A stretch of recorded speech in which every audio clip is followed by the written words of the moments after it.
Est-ce qu'aujourd'hui, vous êtes en mesure de prouver que le président du PDC-RDA n'a pas renoncé à sa candidature? Oui. D'un côté, il y en a... À sa nationalité. À sa nationalité. Pas de candidature. Ah pardon, à sa nationalité. Oui. À sa double nationalité. Oui. Vous avez des preuves? Je le dis de source très sûre, que je ne vais pas citer.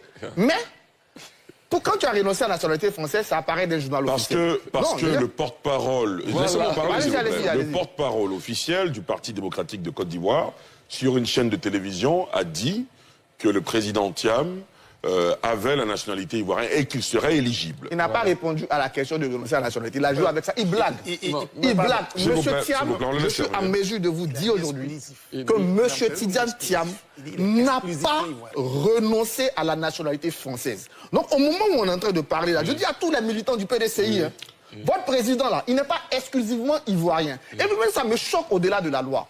Pourquoi ça me choque au-delà de la loi? Comment quelqu'un qui veut diriger les Ivoiriens, qui a décidé depuis décembre d'être président du plus grand parti de Côte d'Ivoire, calcule pour renoncer à sa nationalité? Je vous dis, on n'entendait pas, il n'a pas renoncé. Bon, d'accord, très Donc, bien. il n'est pas. Et ça, c'est la première chose. Jusqu'à preuve du contraire, en tout cas. Je continue. On attendra. Oui, bien sûr. Allez-y, terminez. Donc, le PDC-RDA a son président qui n'est pas éligible, au moment où on est en train de parler, parce qu'il a d'autres nationalités ivoiriennes et parce qu'il calcule. C'est clair, je suis clair là-dessus, je le dis aux militants du PDC-RDA. Si un jeune veut que Tidiane Thiam soit président, et qu'on te demande tout simplement pour être candidat, tu sais, on a tiré les leçons de notre histoire. Dans aucun pays au monde, tout le monde peut être candidat.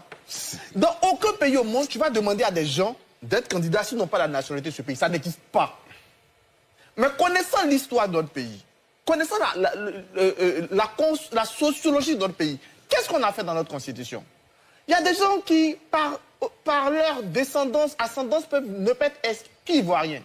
Il y a des gens même par leur parcours. Moi, quand j'ai fini ma thèse, c'est pas que je suis rentré sur une nationalité française.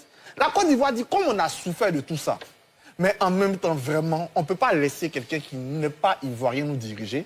Si tu as eu d'autres nationalités dans ta vie, c'est pas grave. Nous, là, on fait cadeau.